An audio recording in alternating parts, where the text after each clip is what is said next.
우리 옆에 계신 분과 이렇게 인사했으면 좋겠습니다. 사랑하고 축복합니다. 마지막이라는 생각 교훈입니다. 시작. 사랑하고 축복합니다. 마지막이라는 생각 교훈입니다. 감사합니다.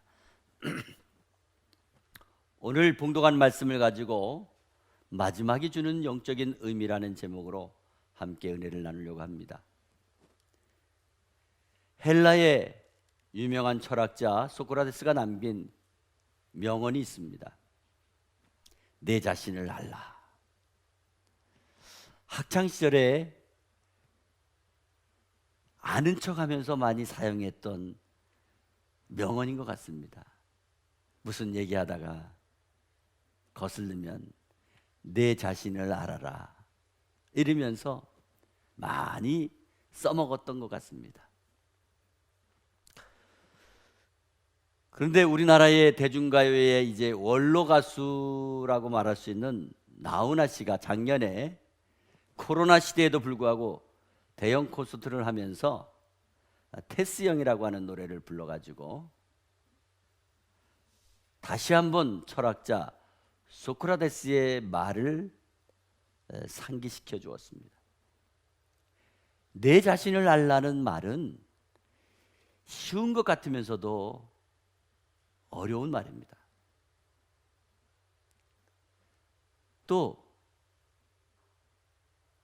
어려운 말 같으면서도 또 쉬운 말이기도 해요. 내 자신을 알라는 것은 우리가 알아야 할 지식 가운데 제일 먼저 알아야 될 것이 바로 자기 자신이라는 겁니다. 여기 자기 자신을 알아야 한다는 말은 여러 가지 의미가 있습니다.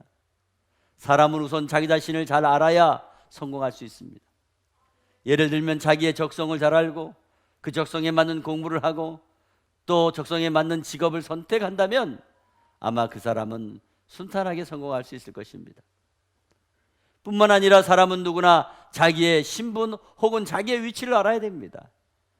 부모는 부모로서, 자녀는 자녀로서, 선생님은 선생님으로서, 학생은 학생으로서, 정치인은 정치인으로서, 기업가는 기업가로서 자기 위치를 바로 알 때에 그 위치에서 자기의 책임을 감당하며 잘 살아갈 수 있습니다. 또 사람은 누구나 자기가 살아가는 환경에 대해서도 잘 알아야 됩니다.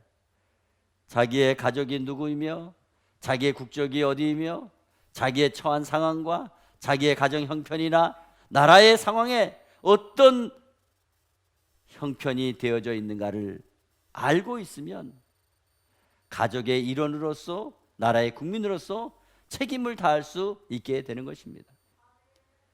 특별히 예수를 믿는 성도들은 성도로서의 자기의 자신을 분명히 알아야 됩니다.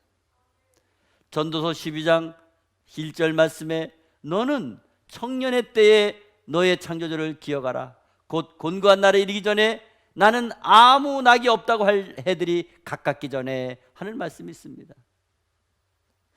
여기 청년의 때라고 하는 것은 젊은 의미를 제시하고 있는 겁니다. 성도가 젊었을 때, 가장 일하기 좋은 힘이 넘칠 때, 또 꿈이 넘칠 때, 그럴 때에 인생의 황혼기가 찾아오기 바로 전에 먼저 하나님을 바로 알고 바로 믿어야 성도로서의 복을 받고 성공적인 신앙생활을 할 수 있다고 솔로몬이 전도서를 통해서 언급했습니다. 그러므로 먼저 성도 자신이 어떤 존재인가를 그 실체를 바로 아는 것이 중요한 것입니다. 뉴욕의 아도벨이라고 하는 부자만을 상대로 보석을 훔치는 아주 유명한 보석 강도가 있었습니다. 그는 18년 동안 긴 세월을 감옥 속에서 보내고 나서 새로운 삶을 살게 되었습니다. 그리고 과거의 일을 다 잊어버리고 모범적인 시민으로 바뀌어 어느덧 뉴욕시의 재향군인의 회장이라고 하는 유명한 명예직을 얻게 되었습니다. 오늘날 신문기자가 물었습니다. 아도벨이 당신은 한때 그 유명한 보석 강도였는데 누구의 것을 가장 많이 훔쳤습니까? 물었어요. 그때 아도벨이 대답은 이렇습니다. 예, 사실 가장 많이 도난을 당한 사람은 바로 나 자신입니다. 나는 나 자신이 할 수 있는 좋은 능력을 훔쳐가지고 나쁜 일에 허비를 했습니다. 그렇습니다. 우리는 우리 자신의 존재성을 바로 알지 못하게 되면 스스로를 훔치게 되는, 그래서 젊음을 허비해 버리게 되는, 시간을 낭비해 버리게 되는, 능력을 허비해 버리게 되는 비극적인 인생을 살아갈 수 있다는 것입니다. 오늘은 2021년도 마지막 주일 예배를 드리고 있습니다. 이제 다시 2021년도 주일은 돌아오지 않을 것입니다. 엊그제 2020년도 송구영신 예배를 드린 것 같은데 벌써 2021년 송구영신 예배를 이번 주 금요일에 드리게 되었습니다. 노부모님 입장에서 엊그제 결혼을 시킨 것 같은 자녀들을 낳아서 벌써 성장을 해서 결혼식을 한다고 청첩장을 주고받고 하더니 벌써 손주, 손녀들을 중학교에 보내고 고등학교에 보내고 대학교에 보낸다고 합니다. 우리의 인생 참 빨리 지나가지 않습니까? 1년, 5년, 10년 빨라도 너무 빨리 갑니다. 그런데 중요한 것은 그렇게 수없이 마지막 해를 보내면서도 아무 감각도 없고 아무 변화도 없고 아무 깨달음도 없고 아무 누친도 없고 아무 대책도 없다고 한다면 주님께서 주실 또 다른 해의 기회는 무슨 의미로 살아갈 수 있을까요? 그렇다고 믿음의 사람들이 마지막에 대한 허망함을 느끼고 스스로 나약하게 살아가라는 말씀을 하는 것이 아닙니다. 무엇보다도 코로나라고 하는 생각지도 못했던 독감 바이러스로 인해 그냥 그대로 또 다른 한 해를 보내면서 우리 인생의 마지막이 될지 모른다는 스스로의 경고를 통해 다시 한번 자신의 책임과 의미를 체크해 봐야 된다는 것입니다. 오늘 본문 말씀에 보면 사도 베드로는 성도들을 향하여 만물의 마지막이 가까이 왔으니, 만물의 마지막이 가까웠으니 정신을 차리고 기도해야 된다고, 정신을 차리고 사랑해야 된다고, 정신을 차리고 봉사해야 된다고 말씀하면서 그것이 곧 하나님께 영광을 돌리는 일이라고 말씀해 주고 있습니다. 그러면 오늘 본문을 통해서 마지막 주일을 보내면서 마지막이 주는 경고가 어떤 교훈일까요? 첫째로, 마지막을 의식하는 사람이 더 기도할 수 있습니다. 오늘 보면 7절 말씀에 만물의 마지막이 가까웠으니 그러므로 너희는 정신을 차리고 근신하여 기도하라 말씀했습니다. 이 세상의 모든 만물은 다 시작이 있으며 반드시 끝이 있습니다. 세상의 모든 사람들은 태어날 때는 순서대로 태어나지만은 세상을 떠날 때는 순서가 없습니다.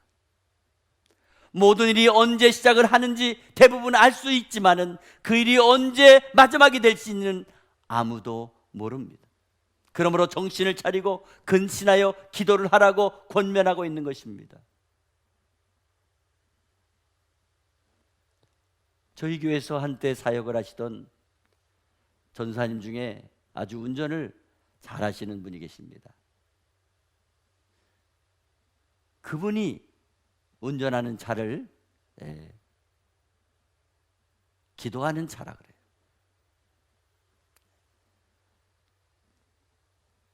기도원 차.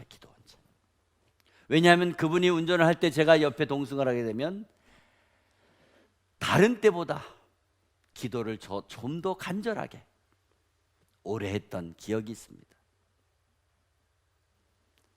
얼마나 차를 급하게 모는지 저도 모르게 다리에 힘이 들어가고, 그리고 주여 주여 주여가 아주 연속적으로 나옵니다.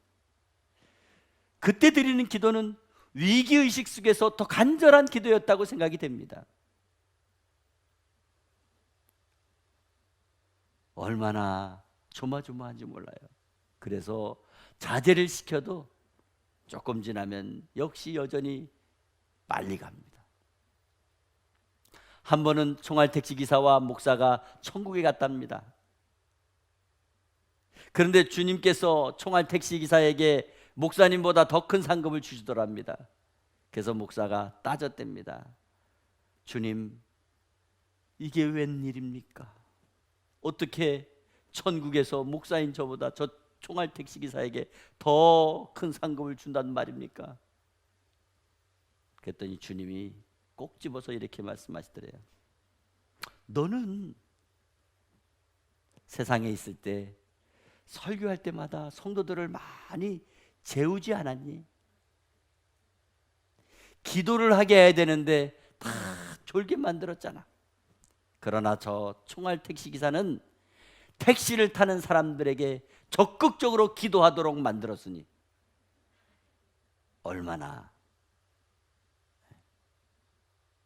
여러분, 솔직히 말씀을 해본다면요, 몸이 아파서 고통스러운 사람이 더 기도하겠습니까? 아니면 젊고 생생하고 건강한 분이 기도를 더 많이 하겠습니까? 급한 분이 기도를 하겠습니까? 여유 있는 분이 기도하겠습니까? 오늘날 교회만 봐도 기도를 많이 하시는 분들은 대체로 젊으신 분들보다도 연세가 드신 분들이 더 많이 있다는 것을 공감하지 않습니까? 그렇습니다. 언제나 마지막을 의식하며 살아가는 성도는 하나님 앞에 기도하지 않을 수 없습니다. 예배하지 않을 수가 없습니다. 그러므로 여러분, 우리는 언제나 신앙생활하면서 오늘이 마지막이라는 것을 의식하며 신앙생활하시기를 바랍니다. 예수님도 평상시에 기도를 많이 하셨습니다. 그렇지만 십자가의 고난을 앞두고 제자들을 데리고 겟세마네 동산에 올라가서 밤이 맞도록 기도하실 때에 땀방울이 핏방울이 되도록 밤새 기도하셨다고 했습니다. 왜 그렇습니까?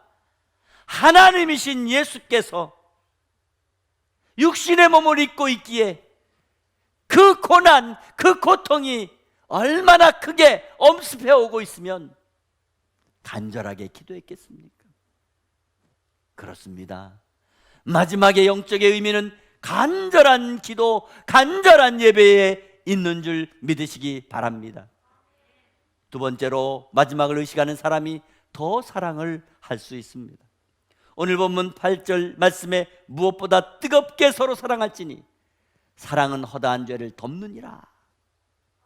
만물의 마지막이 가까웠으니 무엇보다도 뜨겁게 서로 사랑할지니 사랑은 허다한 죄를 덮느니라. 이 말씀은 만물의 마지막을 의식하는 사람은 사랑을 하되 뜨겁게 사랑을 할 수 있을 뿐만 아니라 상대방의 죄까지도 다 덮어주고 사랑하게 된다는 것입니다. 저는, 여러분, 우리가 그렇지 않아요? 막 화를 내고 싶어도 마지막이라고 생각하면 화가 안 되잖아요. 여러분, 사랑을 성공하지 못하는 원인이 세 가지 있다고 합니다. 첫째는 사랑의 대상을 너무 고른다는 거예요. 음식을 말하면 편식을 한다는 거죠. 편식을. 두 번째로 사랑의 대상에 대한 조급함이 없다는 겁니다. 조급함이 없어요. 너 아니면 없니? 너 아니래도 다른 사람 많이 있잖아. 이렇게 생각하는 거죠. 사랑의 대상이 조급하지 않아요. 세 번째로는 사랑의 대상에게 바라는 게 너무 많아요. 이것도 해주고 저것도 해주고. 그러니까 사랑이 힘든 게 아니잖아요. 그러다 보니까 힘들게 하니까 사랑이 안 되는 거예요. 이 세 가지를 보게 되면 공통적인 것이 하나 있어요. 뭐냐? 한결같이 여유가 있다는 겁니다.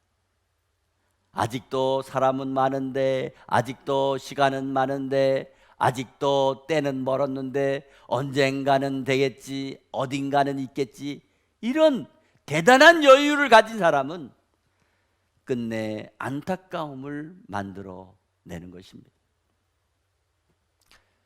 제가 오래전에 섬겼던 교회에서 권사님 한 분이 그렇게 힘들어 하시는 거예요. 몰랐어요. 남편분이 사업을 하시던 분인데 아주 잘생겼습니다. 갑자기 풍을 맞고 몸져 누웠습니다. 그나마 맨 처음에는요, 얼마나 감사했는지 몰라요. 왜? 돌아가실 줄 알았는데 안 돌아가셔가지고 다행이라 그러고, 그리고 감사하고 그랬어요. 그런데 어느 정도 한 1년 되니까 이 권사님이 막 힘들어하는 거예요. 예. 그러면서 힘들어 죽겠어요 뭐 이러고. 그런데 어느 날 갑자기 권사님 자고 일어나 보니까 남편이 한나라에 가신 거예요. 몸이 차고 싸늘한. 그렇게 힘들고 시간도 못 내고 그럴 때는 속으로 빨리 돌아가셨으면 했는데 막상 돌아가신 거 보니까요, 후회가 밀려오더래요. 이렇게 빨리 가실 줄 알았다면 좀 더 잘해줄 걸, 좀 더 사랑해줄 걸. 그러면서 얼마나 많이 우셨는지 몰라요. 그리고 만날 때마다 하는 말이 그 남편이 누웠던 자리가 그렇게 큰 줄 몰랐다고 하면서 눈물을 흘리시더라고요. 그렇습니다. 오늘 저와 여러분은 늘 언제나 이 세상에서 마지막 사랑이라는 것을 의식하면서 있을 때, 내 곁에 있을 때, 내가 바라볼 수 있을 때, 나와 함께 할 수 있을 때 더 사랑하시기를 바랍니다. 세 번째로 마지막을 의식하는 사람이 봉사를 더 잘합니다. 오늘 보면 9절에서 10절 말씀에 서로 대접하기를 원망 없이 하고 각각 은사를 받은 대로 하나님의 여러 가지 은혜를 받은 선한 청지기 같이 서로 봉사하라 말씀했습니다. 만물의 마지막이 가까웠으니 서로 봉사라는 거예요. 우리가 내일 당장 가족들과 다시 볼 수 없는 이별을 한다고 생각해 보세요. 얼마나 마음이 슬프겠습니까? 그동안 잘해주지 못하고 그런 생각이 나서 후회가 되지 않겠습니까? 오래전에 저는 이것이 인생이다라는 프로그램을 보면서 얼마나 많이 울었는지 몰라요. 짜장면 인생이라고 하는 제목으로 하는데 갑자기 부모님이 세상을 떠나고 마디 형이 동생 셋을 데리고 짜장면 집에 갔습니다. 마지막 헤어지기 전에 너희들 뭐 먹고 싶으니? 그러니까 짜장면 먹고 싶다. 짜장면 집에 가서 짜장면을 사려고 하니까 돈이 없어. 짜장면 한 그릇만 사놨어.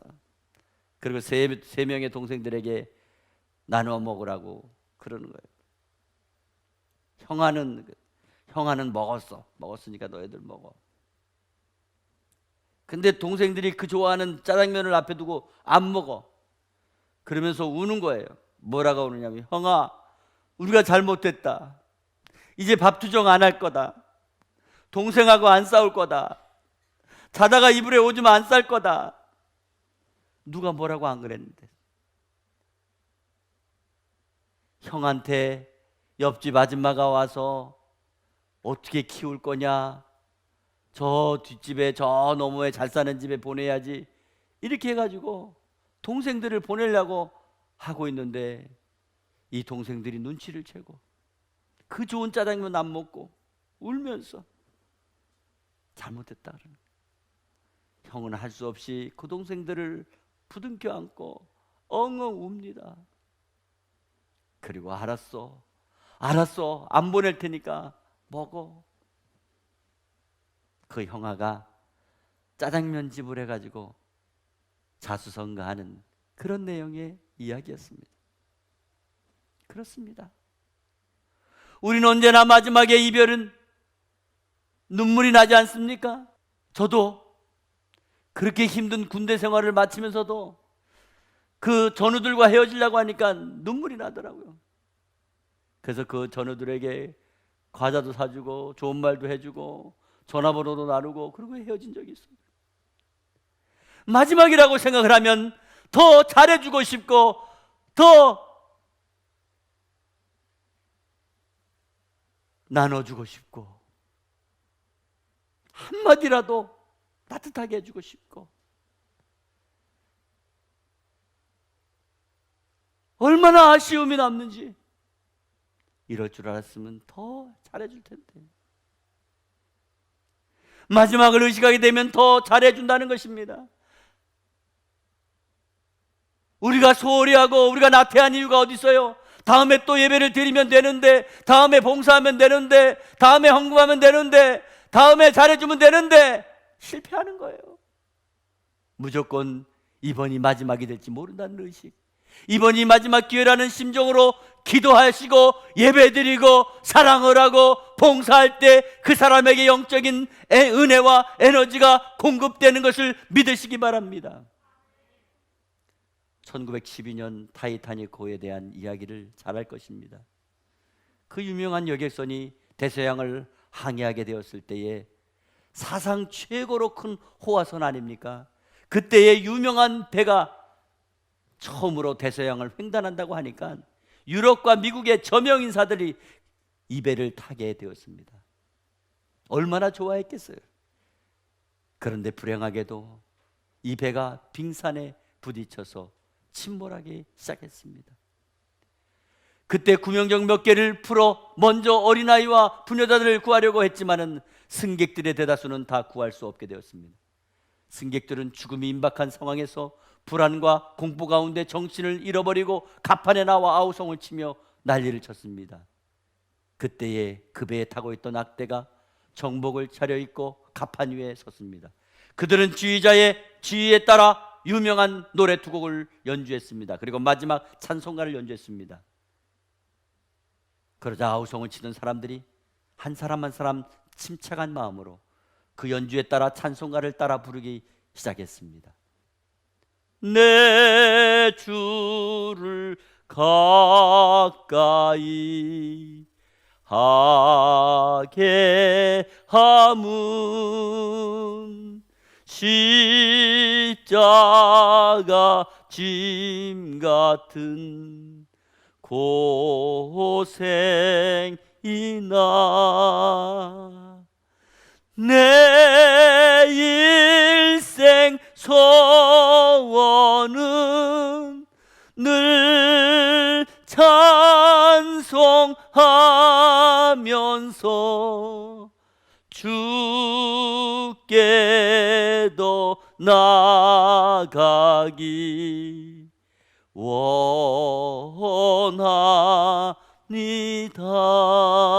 원합니다. 그들은 환하고 밝은 모습으로 이 찬송을 부르며 천국을 향해 서서히 물속에 잠겨 들어갔습니다. 사랑하고 소중한 성도 여러분, 우리의 인생은 7색깔 무지개처럼 다양한 인생들입니다. 각자가 좋은 인생, 안 좋은 인생, 서로 다른 인생을 살고 있습니다. 그러나 언젠가 마지막이 있습니다. 그러나 매년 마지막 해를 보내면서 주님께서는 만물의 마지막을 의식하고 살아가기를 원하고 계십니다. 그래서 더 기도하고 더 예배하기를, 그래서 더 사랑하고 더 아끼고 더 잘해주기를, 더 봉사하기를 원하고 계신 것입니다. 이제 2021년도 마지막 주일을 보내면서 우리 자신의 개인적인 마지막을 의식해 보시기를 바랍니다. 그리고 더 기도할 수 있기를, 더 예배의 자리에 머물기를, 더 사랑할 수 있기를, 더 봉사할 수 있기를, 더 큰 기쁨으로 대할 것을 결단하시기 바랍니다. 그래서 마지막이 결코 허무한 끝이 아니라 더 멋지고 더 희망차고 확실한 새로운 시작이 될 수 있도록 만들어가는 저와 여러분의 신앙과 믿음이 되시기를 주 예수 그리스도의 이름으로 간절히 축복합니다.